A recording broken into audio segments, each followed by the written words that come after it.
you for joining us for another episode of Spotlight Houston, where we bring you the best people, places, and events in Greater Houston. Today, we're wrapping up an incredible year with our final episode of 2024, and we're celebrating by spotlighting the top 5 most popular episodes of the year.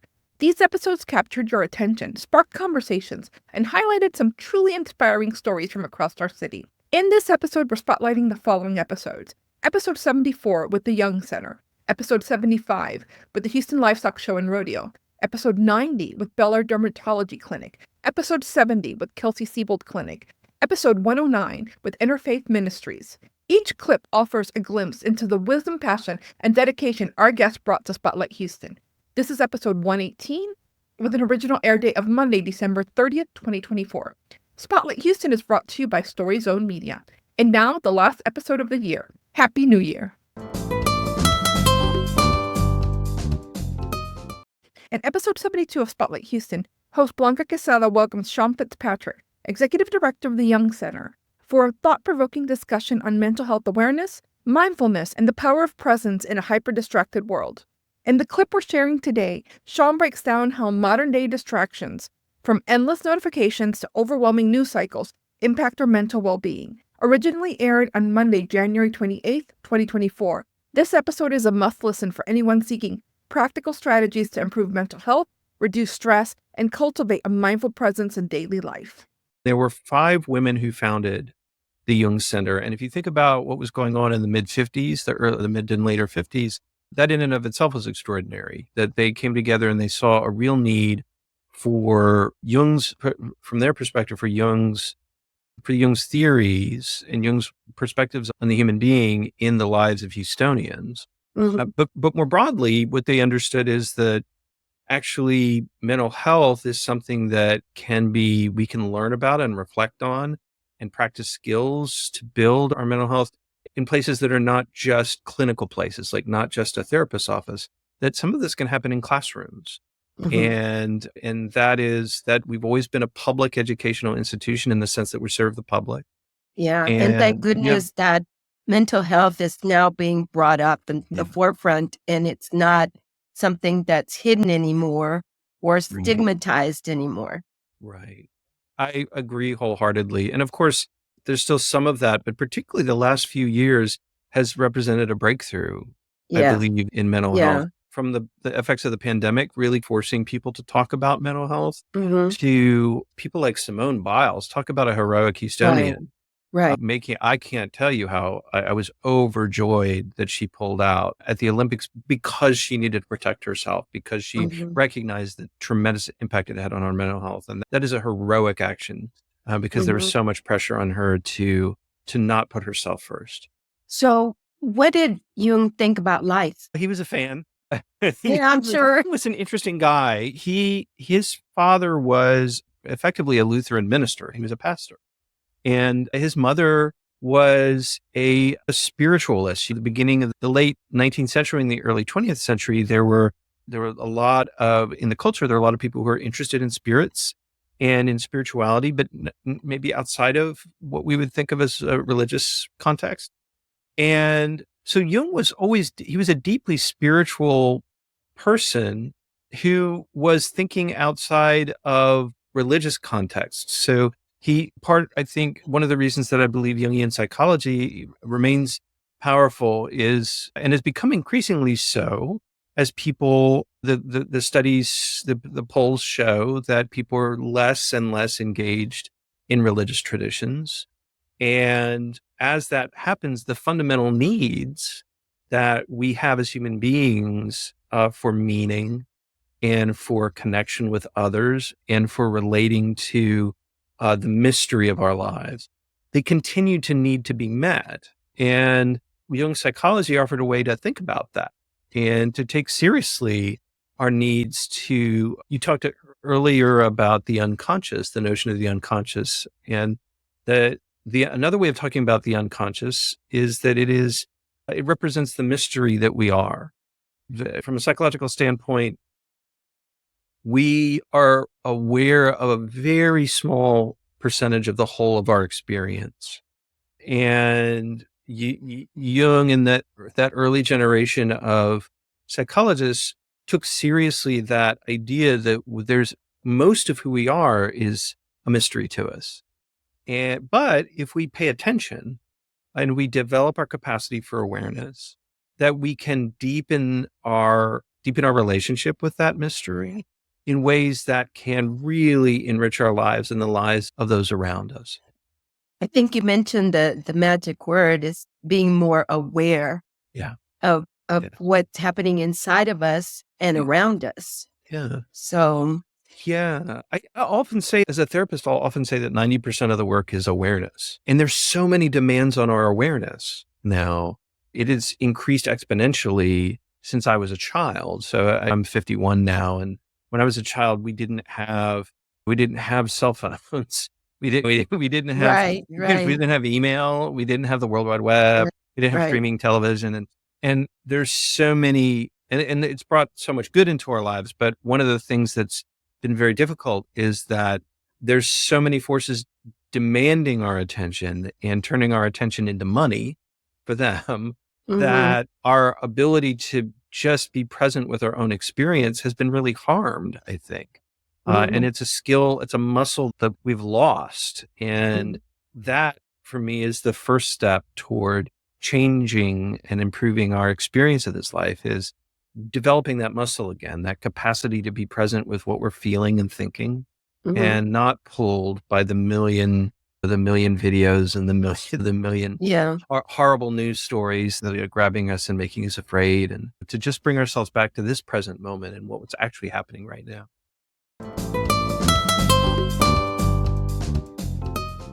In episode 75, we welcome Daniel Grossman, Director of Strategic Communications for the Houston Livestock Show and Rodeo. In this clip, Daniel highlights the Rodeo Scholarship Program, which has awarded more than $600 million to Texas students since its founding in 1932.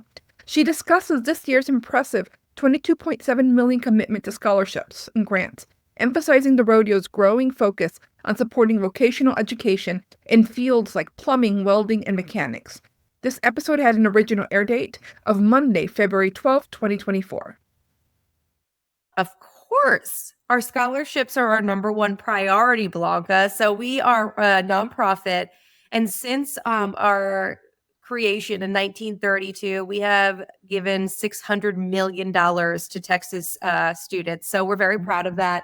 And this year alone, we are dedicating $22.7 million to scholarships and grants in the greater Houston and Texas area. So we want to help students further their education, whether they're in the livestock industry or not. We believe they are the next generation and they are our future, and we want to help them in any way we can. And they truly are amazing and appreciative when we do that. And we try to increase it every year, and we're focusing a lot more too on vocational. We realize that vocational is really important, whether it be like our plumbers or welders and those individuals going back to school for a second career. So we're trying, exactly. We're trying to broaden our reach here in the area and just make a big impact. That's always been the major mission of the Houston Livestock Show and Rodeo, right? Yes, of course. Education is huge. Western heritage, entertainment. These are our pillars that are really important to us. We want to just educate the community, but we also want them to have fun and we want them to remember us. And that's why we are so loved and honored in the community. Yeah. And do you highlight like the Black or Hispanic cowboys from the past? Oh, yes. So we do. We have a Go Tejano committee and we have Black Heritage Committee. And those committees do a fantastic job of doing just that. So on Go Tejano Day, we have mariachi semifinals, and they showcase all of those different ethnicities in our community because it is such a huge part of our community. And we try to honor every part of that. So there's a lot of that at the rodeo if you come out on those special days or even outside of those special days. Yeah, a lot of cultural diversity, right? Yes, yes. Yeah, that's what makes Texas. It is our community. It's 50% of it Spanish-speaking individuals. It's very important for us to honor those. So what does it take for somebody to participate in some of these rodeo events? So if you are into livestock and you want to participate in the livestock, you have to get involved through your school. That would be 4-H or FFA. We have information on our website, rodeohouston.com. But there's a way to participate if you want to volunteer, say you want to get involved in the horse show. They're always looking for help with that. But we always try to get our applicants in early. So I would go to the website in the summertime and make sure you get in there and apply if you want to participate in any of the events we have going on, whether it's horse show, livestock, or even the rodeo. And are there any rules or anything that we need to know before we get to the rodeo? So it's important to remember, come with a positive attitude. Yes, it's going to be a great time, but there's no really true rules, I would say. There are some guidelines, things you cannot bring into Energy Park. We have that on our website. I'm not going to go through those, but everyone can come in and enjoy themselves. There's really no restrictions that are too in depth, I would say. We're all encompassing, and we really want to honor as many people in our community as possible, especially those with disabilities. And so we're really trying to step up our accessibility at the park. We have 3 new additions to make it easy for those with disabilities. In the stadium, we have a brand new sensory room where those with autism or whatever it may be can go in and take a deep breath and do some puzzles or take a moment of silence away from all of the noise, which is fantastic. This is also the first year we're offering ASL during the rodeo performances in the stadium. So you can go on your app and you can see real life, a live ASL interpreter for anyone who may be hearing impaired during our concerts and our Rodeo Houston event. So that is something we're very excited about. And it really doesn't happen often. So we're one of a few events that actually be able to offer that via the app and live stream, which is very exciting. And then the last thing is we're having a Momentum bus. And this bus is an ADA accessible bathroom for anyone who needs it. There's going to be a chairlift. There's going to be nurses there on site to help. So we want people who may not normally come out to the rodeo be able to experience it this year. In episode 90, we welcome Dr. Kayla McNeese and Dr. Lauren Floyd from Bel Air Dermatology Clinic for an essential conversation about sun safety, skin health, and protecting yourself from skin cancer. In this clip, Dr. McNeese and Dr. Floyd share practical sun protection tips, including the importance of using sunscreen, wearing wide-brimmed hats, and opting for UV protective clothing. Plus, they highlight how daily sunscreen use, regardless of skin tone or weather conditions, is key to long-term skin health. This episode originally aired on Monday, June 3rd, 2024. So the Dermatology Academy has this philosophy called Practice Safe Sun, which is this whole regimen where you try to avoid sun during the most harmful time of day between 10 a.m. and 2 p.m. We say if your shadow is shorter than you should probably, find some shade. Sitting under shade, wide brim hats, sun protective clothing like long sleeve shirts, long pants, and sunscreen. It's all part of this whole philosophy of trying to protect yourself from the sun, especially in Houston in the summertime. It's pretty direct sunlight around here. Even on cloudy days, especially, you can still get some sun. So there's a whole kind of breadth of things we do for it. So how long would you recommend that we be out in the sun? Well, as long as you're covered up and you're not getting dehydrated and things like that, there's not a limit there's no safe amount and there's no limit. It's more of a making sure you're covered and reapplying your sunscreen. So if you're wearing a nice wide brim hat, if you're wearing a nice long sleeve shirt, these new sun shirts that have come out, and you're reapplying your sunscreen every 2 hours, one of those broad spectrum, water resistant sunscreens, then we consider that a protecting yourself from the sun and keeping away most of the harm's rays. But you do want to avoid being out there in the middle of the day. What I like to coach my patients, since I work on skin cancers, I have the luxury of going through proper sun protection with my patients. So the American Academy, like Dr. Floyd mentions, they have 3 guidelines. You want to have SPF 30 or higher. You want it to say UVA/UVB or broad spectrum, and it needs to be water resistant. Those are your first 3 goals of sun protection. And then once you've achieved that in your sunscreen, your next goal is to reapply your sunscreen every 2 hours or immediately after sweating or swimming if you're going to be actively outside. So like Dr. Floyd said, I find that is honestly kind of difficult. So that's why I like the wide brim hats and the sun protective clothing. Another tip and trick of the trade for me is I like powder sunscreen. So that's something a lot of my patients don't know because it's relatively new. This makes it easy to apply because you can apply it without getting your hands greasy. You can put it in your car or your gym bag and it won't melt. It goes on over existing sunscreen and makeup.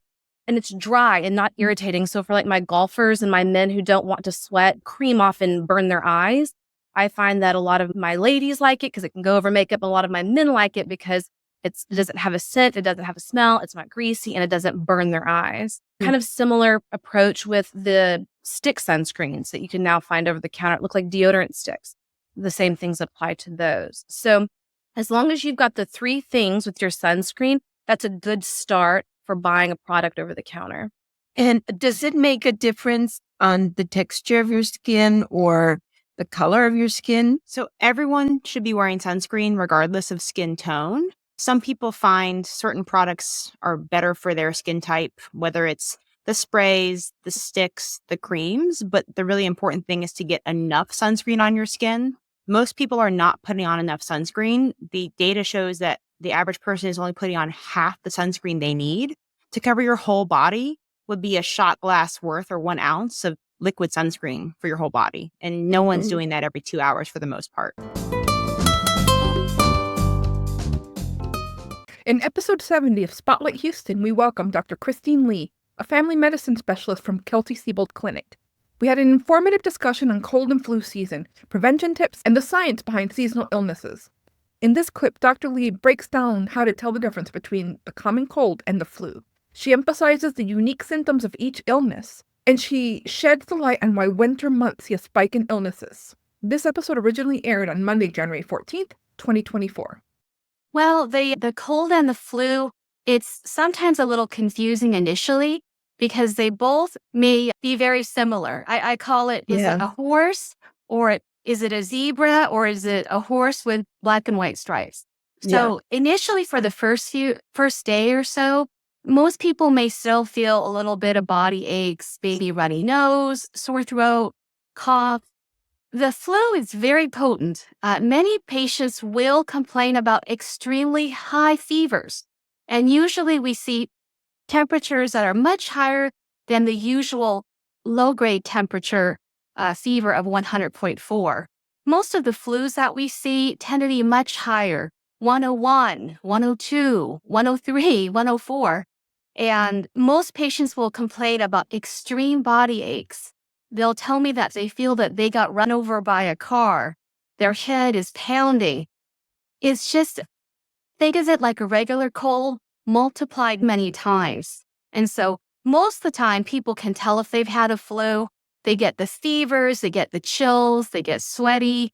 It's a terrible feeling. And most of the time, as it progresses from the initial day or two to the temperatures and the body aches, most people can tell that they probably have a flu instead of the common cold.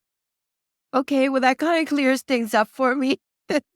And I'm sure for a lot of our listeners as well. Okay, if we got a flu, we have fever.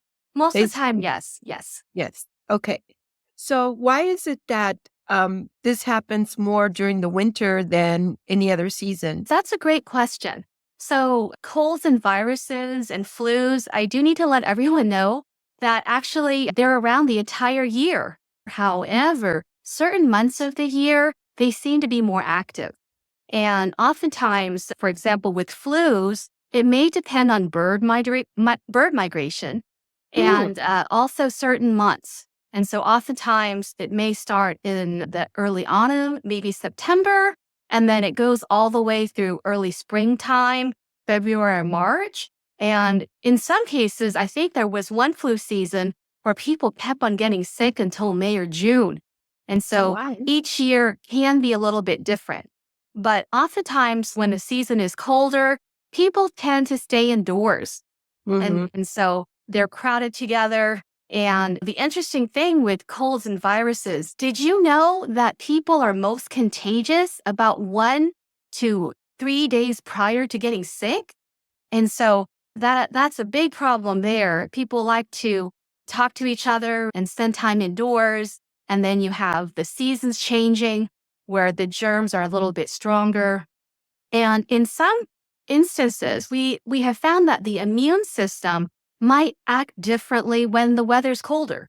And so there's been some data to suggest that the nose may not be as strong against fighting germs when the weather's a little bit colder. And I think sometimes, when the weather changes, people get a runny nose or they'll rub their eye. And if they touch a surface that someone else has touched, then, or if someone sneezes on them and they're very close to them, then they could actually get sick. And so that's probably why we see more sick people during the winter months. Yeah, you just surprised me by mentioning birds. I would have never imagined that due to bird migrations, there was a possibility that we could get sick. It's very interesting. And sometimes how we can determine when the flu season might start is sometimes they find out where the flu season is in other parts of the world. And so it seems that they will look at a country like Australia. And then if they find that flu season is starting up a certain month, they predict that in a few months it might come towards us. And so it's very interesting when we think about all of that. Yeah, I keep hearing right now that across the country right now here in the United States, there's been a rise in respiratory problems, colds and flus included. We've definitely been seeing, I call it the ice cream sundae of germs. And for a lot of the patients I've talked to, they think that if they get one germ, then they can't get the other. And unfortunately, we found that people can collect more than one at once. And it's still flu season now. Really, outside of basic hygiene and washing hands, the best way to prevent the flu is to get vaccinated against it. In episode 109, we spoke with Maria McGee, Chief Development Officer at Interfaith Ministries for Greater Houston, about the vital programs her organization runs to support the community. In this clip, Maria dives into the incredible work behind Meals on Wheels, the largest provider of home-delivered meals in Texas. She shares how this program not only delivers over 2 million meals annually to homebound seniors across Harris, Galveston, and Montgomery counties, but also offers essential companionship and wellness checks. This episode originally aired on Monday, October 21st, 2024. We have 4 major program areas. Meals on Wheels is probably our best known area. We're the largest Meals on Wheels provider in Texas. We provide meals and more to an average of 4,300 homebound seniors every day. And for seniors with pets, we started the Animeals program to provide pet food. Yeah, dogs and cats are sometimes the only companions of homebound seniors. So it's really important to help those seniors stay with their pets by providing pet food, preventative veterinary care. Our second program, actually our largest program, is refugee services. We've been involved in this work for over 30 years. It's a partnership with the State Department and Episcopal Migration Ministries. We work with refugees fleeing countries around the world to rebuild their lives in Houston. Most recently, we helped resettle many Afghan families from Afghanistan who had been working with U.S. troops. And most of our refugees are self-sufficient within 6 to 12 months of arrival in Houston. Many of them end up coming back to us as volunteers, as staff, and even as donors. That thread of strength of shared beliefs that I talked about earlier is encapsulated in our Interfaith Relations and Community Partnerships Department. That program facilitates education about different faith traditions, about social issues.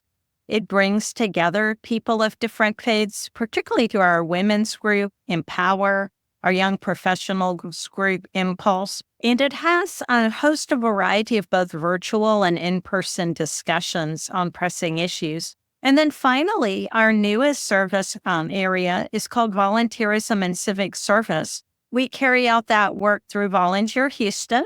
We have a matching database that helps match individuals looking to make a difference with nonprofits throughout the region that are in need of help. And then Serve Houston, our AmeriCorps program that helps young leaders gain life skills, gain team building skills, while also helping local nonprofits build their own capacity. Can we go back a little bit and talk about the Meals on Wheels? You talked and it's not just in Houston, but in Galveston as well. And you deliver, my understanding is more than 2 million meals each year. And so What else do you provide for seniors? Because you're probably the only people in the outside world that probably comes in at least once a week to provide these meals. That's true, Blanca, and the program is so needed. We serve most of Harris County, Galveston County, including seniors on the island, even on Bolivar Peninsula. We serve areas west of the city, west to Katy, and north as well, up into Montgomery County. Last year, we served over 2 million meals to an unduplicated 8,000 seniors. Each senior is assessed for their nutritional and non-nutritional needs. We provide the meal, of course, but also the visit. For so many seniors, our driver is the only regular visitor they see. And our drivers are trained to look for other needs the senior may have. When a senior has a need that we ourselves can't meet, we refer them to one of our partner agencies for things like home repairs or other needs they may have. After Hurricane Beryl, 2 of our seniors received gifts of new air conditioning systems from one of our corporate partners. And throughout the year, we provide extra touches beyond just the regular lunch meal. In preparation for hurricane season, we provide the seniors with a supply of shelf-stable food that they can use. This was really critical after Hurricane Beryl. And that storm happened so early in hurricane season, we actually had to replenish their supply.